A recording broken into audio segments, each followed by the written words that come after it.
সুপ্রভাত বন্ধুরা। তো এই যে দেখতে পাচ্ছ ঘ্যাটকলের ডাটি, এই ডাটিগুলোকে আমি কিন্তু এভাবে করে কেটে নিয়েছি। এভাবে আমি কিভাবে রান্না করছি এটাকে সেটা তোমাদের সাথে একটু শেয়ার করব। তো দেখো আমি এই ডাটিগুলোকে কিভাবে করছি। দেখো আমি এর জন্য কিন্তু ডাটিগুলোকে ছোট্ট করে কেটে নিয়েছি এভাবে। আরও যেটা লাগছে সেটা হচ্ছে পটল লাগছে। তো আমি এই যে দেখতে পাচ্ছ এখানে পটল নিয়েছি, আমি এইভাবে লম্বা লম্বা করে কেটে নিয়েছি পটলগুলোকে। তো আমার কিন্তু সর্ষে লাগছে, এই জন্য সর্ষে আর জিরে নিয়ে নিয়েছি। এইটুকুন আমি বেটে নেবো, আমি পাটাতে বাটবো। আর তারপর দেখো আমি একটু জল দিয়ে নিলাম। আর এবারে কিন্তু এই যে ডাটিগুলোকে প্রথমে কিন্তু আমি সেদ্ধ করে নেবো। সেদ্ধ না, জাস্ট একটু ভাপ দিয়ে নেবো, অল্প করে একটু ভাপ দিয়ে নেবো। এখানে সামান্য একটু নুন দিয়ে নিচ্ছি। তো এবারে কিন্তু আমি একটু ঢাকা দিয়ে রাখবো। আমি 2 মিনিট মতো একটা ভাপ হতে দেবো, তারপর কিন্তু আমি আবারও ফিরে আসছি। তো এই যে 2 মিনিট হয়ে গেছে, আমি কিন্তু এবার এটাকে নামিয়ে ফেলবো। আমি কড়াই নিয়ে নিয়েছি আর কড়াইটা গরম হয়ে গেছে। এখন কিন্তু আমি তেল দিয়ে দিলাম।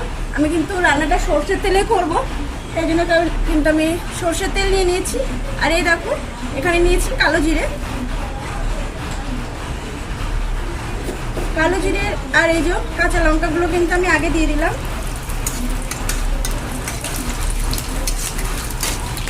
এবার একে একে সবজিগুলোকে আমি দিয়ে দিচ্ছি।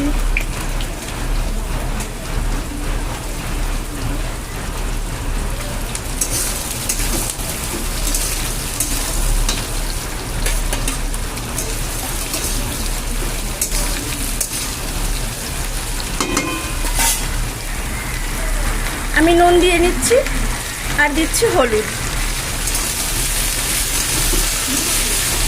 এটাকে বেশ নুন আর হলুদটাকে আমি কিন্তু ভালো করে একটু নাড়াচাড়া দিয়ে নেব, মানে মিশিয়ে নিচ্ছি আমি। তো এখনো যারা একটা লাইক করতে ভুলে গেছো ভিডিওটা দেখতে দেখতে, তারা প্লিজ একটা লাইক করে আমার পাশে থেকো আর আমার ভিডিওটা পুরোটা ফুল ওয়াচ করো। আর কেমন লাগলো এই ভিডিওটা, আজকের ঘ্যাটকলের ডাটির চচ্চড়ি কেমন লাগছে সেটা কিন্তু আমাকে অবশ্যই কমেন্ট করতে ভুলো না। তোমরা কমেন্ট করলে আমি কিন্তু সেগুলো করে আরও বেশি উৎসাহিত হয়ে যাই, মানে তোমাদেরকে নতুন নতুন রেসিপি দেওয়ার উৎসাহটা আমার মনের মধ্যে আরও জাগে। তো প্লিজ একটা লাইক দিয়ে কিন্তু ভিডিওটা দেখে নিও। এবারে আমি একটু ঢাকা দিয়ে নেব। তো এরই মধ্যে বলে নিই, যারা ফেসবুক পেজ থেকে দেখছো চাইলে কিন্তু পেজটিকে ফলো করে দিতে পারো এবং একটি লাইক ও কমেন্ট করে আমাকে জানিয়ে যেতে পারো যে তোমাদের রেসিপিটা কেমন লেগেছে। যদি ভালো লেগে থাকে তাহলে আমার ইউটিউব চ্যানেলে গিয়ে কিন্তু আমার সাথে বন্ধু হয়ে যেতে পারো একটা সাবস্ক্রাইব করে, এবং তারই সাথে আমার দেওয়া নিত্য নতুন ভিডিওগুলো কিন্তু তোমরা দেখতে পারবে। এবং আমার ইউটিউব বন্ধুদের জানাই তোমরা কিন্তু আমার ফেসবুক পেজে চলে যেতে পারো, আমি কিন্তু ডেসক্রিপশন বক্সে তার লিঙ্ক দিয়ে দিয়েছি।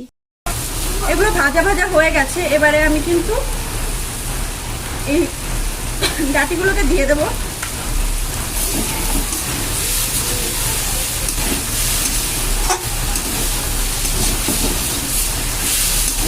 কিছুক্ষণ বেশ ভালো করে কিন্তু এটাকে আমি নাড়াচাড়া দিয়ে উল্টে পাল্টে আবার একটু ঢেকে দেবো।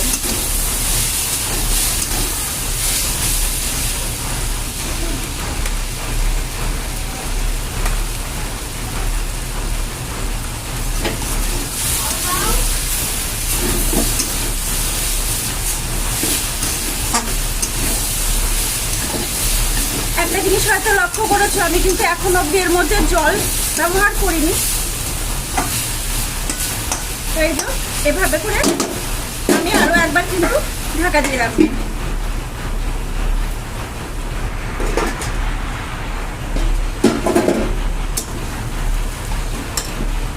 এই দেখো কি সুন্দরভাবে কিন্তু গলে গেছে, পুরো সবজিটাই কিন্তু গলে গেছে, বোঝাই যাচ্ছে।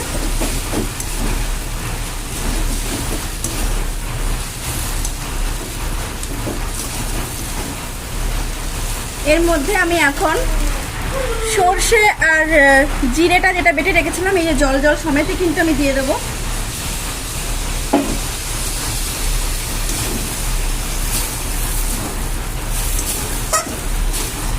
আমি পুরো রান্নাটা কিন্তু জল দেইনি, কিন্তু এই টাইমটা কিন্তু আমি সর্ষে আর জিরে বাটা দিয়ে জলটা ছিল সেটা কিন্তু আমি পুরোটা দিয়ে দিয়েছি।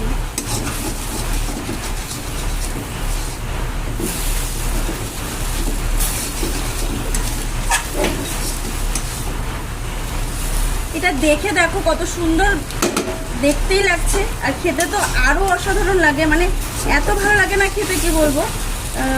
এতে কিন্তু গরম গরম এক থালা ভাত পুরো শেষ হয়ে যাবে, এত টেস্টি লাগে এই জিনিসটা খেতে। আরও একবার ঢাকা দিয়ে রাখবো, একটু 2 মিনিট মতো ঢাকা দিয়ে রাখবো। 2 মিনিট পর আমি আবারও ফিরে আসছি। 2 মিনিট পর কিন্তু আমি ফিরে এলাম।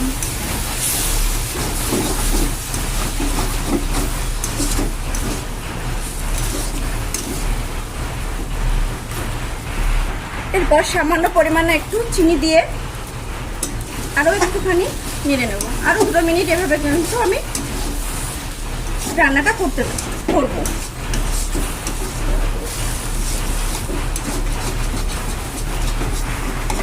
এই যে আমি এখানে নামিয়ে নিয়েছি। আর আজকের এই রেসিপিটা কেমন লাগলো তোমাদের কাছে অবশ্যই কিন্তু আমাকে কমেন্ট করে জানিও। তোমাদের একটা কমেন্টের আশায় কিন্তু আমি বসে থাকবো। আর হ্যাঁ, অবশ্যই কিন্তু একটা লাইক করে যেও। একটা লাইক কিন্তু আমাকে আরও 5 জনের কাছে এই রেসিপিটা পৌঁছে দেবে। তো প্লিজ তোমরা একটা লাইক করে একটা কমেন্ট করে যেও। তো আজকের মতো কিন্তু এই অবধি, দেখা হবে আবারও নতুন কোনো দিন নতুন কোনো রেসিপির সঙ্গে। ততক্ষণ সবাই সুস্থ থাকবে, ভালো থাকবে, এই শুভকামনা জানিয়ে কিন্তু আজকের মতো আমি নূপুর তোমাদের সবার কাছ থেকে বিদায় নিচ্ছি। তো চলো আজ এই অবধি, দেখা হবে নেক্সট দিন। তো আজকের মতো টাটা, বাই বাই।